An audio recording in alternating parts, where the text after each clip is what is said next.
دیکھیے جیسا کہ ہم نے خطبے میں بھی دیکھ لیا، اللہ نے قیام اللیل جو ہے اسے فرض نہیں ٹھہرایا تطوعا، قرآن مجید میں بھی اس کا کوئی ذکر نہیں، احادیث میں اس کی تشویق و ترغیب پوری موجود ہے، ایک اور حدیث بھی ہم بعد میں پڑھیں گے اس پر۔ اس کا پس منظر کیا تھا کہ اس کو چھوڑ دیا گیا۔ اب ظاہر بات ہے مسلمانوں میں کمزور بھی ہیں، مسلمانوں میں وہ مزدوری کرنے والے بھی ہیں، روزہ تو فرض ہے ان پر، چاہے مئی کا مہینہ ہے اور گندم کاٹنی ہے، روزہ تو پھر بھی رکھنا ہوگا، یہ سب کچھ، لیکن یہ کہ رات کو پھر کھڑے رہنا ان کے لیے، جاگنا ممکن نہیں، لہذا ان کے اوپر یہ چیز فرض نہیں۔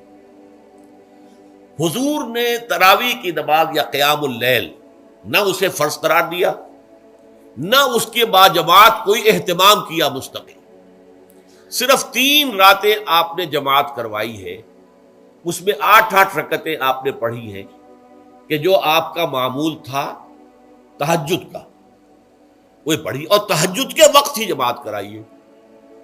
یہ ہے وہ حدیث، اس کے علاوہ کسی نماز تراویح جو ہے جو ہم پڑھتے ہیں 20 رکعتیں عشاء کے ساتھ متصل، اس کا کوئی ذکر نہ دور نبوی میں ہے نہ دور صدیق اکبر میں ہے۔ یہ دور حضرت عمر کی خلافت میں ہوا ہے، اور ہم نہیں کہہ سکتے کتنے سال کے بعد ہوا ہے۔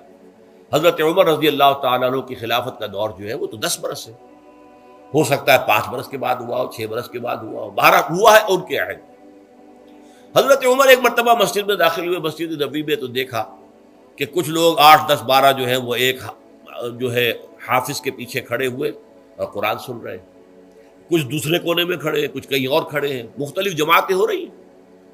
تو انہوں نے سوچا کہ کیوں نہ ان سب کو ایک امام کے پیچھے جمع کر دیا جائے، اور اس کے لیے لوگوں کی سہولت کے لیے عشاء کے ساتھ متصل رکھ دیا جائے، اس لیے کہ تہجد کے وقت اٹھنا جو ہے وہ تو ہر کس و ناقص کا کام نہیں ہے، کہ عشاء کے بعد اگر تھوڑا سا اضافی وقت ہو صرف، تو یہ ہر شخص کر لے گا، مزدور بھی کر لے گا۔ لہذا آپ نے یہ نظام تجویز فرمایا کہ عشاء کے متصلاً بعد 20 رکعت نماز پڑھی جائے اور ایک امام کے پیچھے پڑھی جائے۔ یہ گویا کہ اجتہاد ہے حضرت عمر رضی اللہ تعالی عنہ،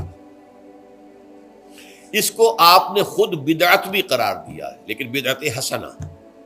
بدعت کس اعتبار سے؟ لغوی اعتبار سے، نئی بات، اس لیے کہ حضور کے زمانے میں نہیں تھی، تو یہ اس طریقے سے ایک نئی بات ہے، لیکن یہ بات چونکہ بہت اچھی ہے، بہت عمدہ ہے۔ آپ جب یہ نظام چل پڑا تو ایک دن مسجد میں آئے، دیکھا کہ بڑی بھری مسجد ہے، صحابہ کھڑے ہیں اور ایک امام کے پیچھے قرآن سن رہے ہیں۔ آپ نے فرمایا نعم البدعۃ ھذہ، یہ جو ہم نے نئی بات شروع کی ہے یہ بہت اچھی ہے، بہت عمدہ ہے۔ اب یہاں سے فرق واقع ہو گیا ہے۔ ایک تو اہل تشیع جو ہے وہ تو ویسے ہی حضرت عمر سے بہت دشمنی رکھتے ہیں، عناد رکھتے ہیں، تو حضرت عمر کے اجتہادات سے انہیں نفرت ہے، انہیں دوری ہے، چاہے وہ کوئی سا بھی حضرت عمر کا اجتہاد ہو۔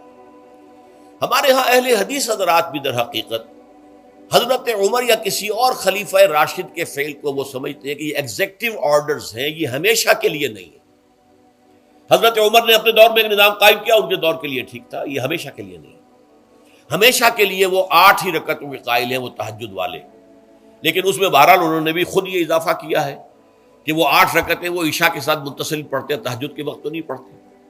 اور حضور نے تو صرف 3 روز جو ہے وہ کرائی تھی جماعت، وہ لوگ 30 دن یا 29 دن پڑھ رہے ہیں، تو اضافہ تو انہوں نے بھی کر دیا، تو نظام میں تبدیلی تو ہو گئی۔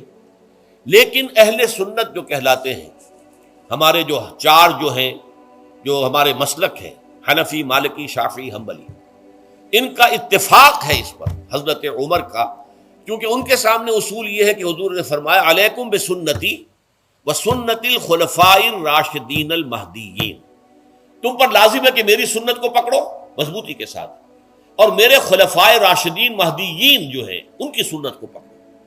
اس اصول سے یہ 4 فقہیں جو ہیں حضرت عمر کے اجتہادات جو ہیں ان کو بھی پابندی سمجھتے ہیں کہ تمام عمر کے لیے، قیامت تک کے لیے امت مسلمہ پر ان کی پیروی لازم ہے، لہذا اس میں اجماع ہے۔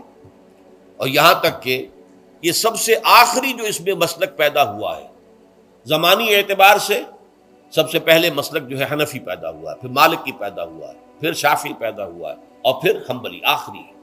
اور امام احمد ابن حنبل بہت بڑے محدث بھی ہیں، مسند احمد ابن حنبل جو ہے وہ بہت بڑی کتاب ہے، بہت اہم کتاب ہے، جامع کتاب ہے، تو ان کے ہاں بھی 20 رکعتیں ہیں، چنانچہ حرمین شریفین میں، سعودی عرب میں، مکے اور مدینہ منورہ میں جو نماز تراویح ہوتی ہے اس کی 20 رکعتیں ہیں، لیکن اہل حدیث حضرات جو ہیں وہ اس 8 کے اوپر اکتفا کرتے ہیں۔ بہرحال یہ ایک اختلاف ہے جو میں نے اس کا پس منظر بیان کر دیا، لیکن اس 20 رکعت نماز سے ادا کرنے سے، جو کہ زیادہ سے زیادہ 50 منٹ یا 1 گھنٹہ لگتا ہے، اس سے وہ قیام اللیل کا حق ادا نہیں ہوتا۔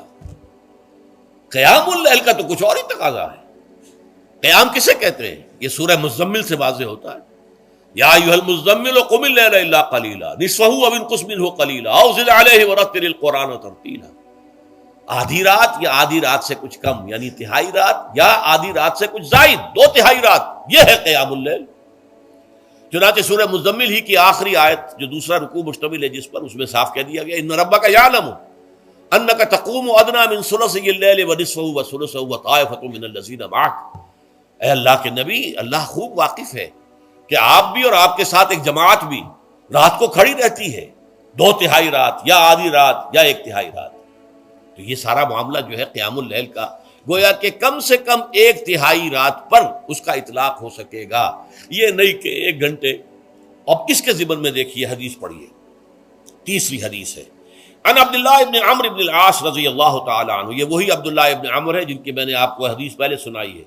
یہ ساری رات کھڑے رہتے تھے، پوری رات، اور ہر روز روزہ رکھتے تھے، جس پر حضور نے منع کیا، لا تفعل، مت کرو ایسا۔ رضی اللہ عنہما، یہ خود بھی صحابی ہیں اور ان کے والد عمرو بن العاص بھی صحابی ہیں۔ ان رسول اللہ صلی اللہ علیہ وسلم قال، کہ اللہ کے رسول صلی اللہ علیہ وسلم نے فرمایا، الصیام والقرآن یشفعان للعبد، روزہ اور قرآن بندے کے حق میں شفاعت کریں گے۔ یقول الصیام، روزہ یہ عرض کرے گا اللہ کی جناب میں، اے رب پروردگار، انی منعتہ الطعام والشہوات بالنہار، میں نے تیرے اس بندے کو دن کے دوران کھانے پینے سے اور اپنی شہوت کا تقاضا پورا کرنے سے روکے رکھا، یہ میری وجہ سے روکا رہا، تو میری شفاعت اس کے حق میں قبول فرما، فشفعنی فیہ، میری شفاعت اس کے حق میں قبول فرما۔ ویقول القرآن، قرآن کیا کہے گا؟ منعتہ النوم باللیل، میں نے اسے رات کے وقت سونے سے، نیند سے روکے رکھا، فشفعنی فیہ، تو اس کے حق میں میری شفاعت قبول فرما۔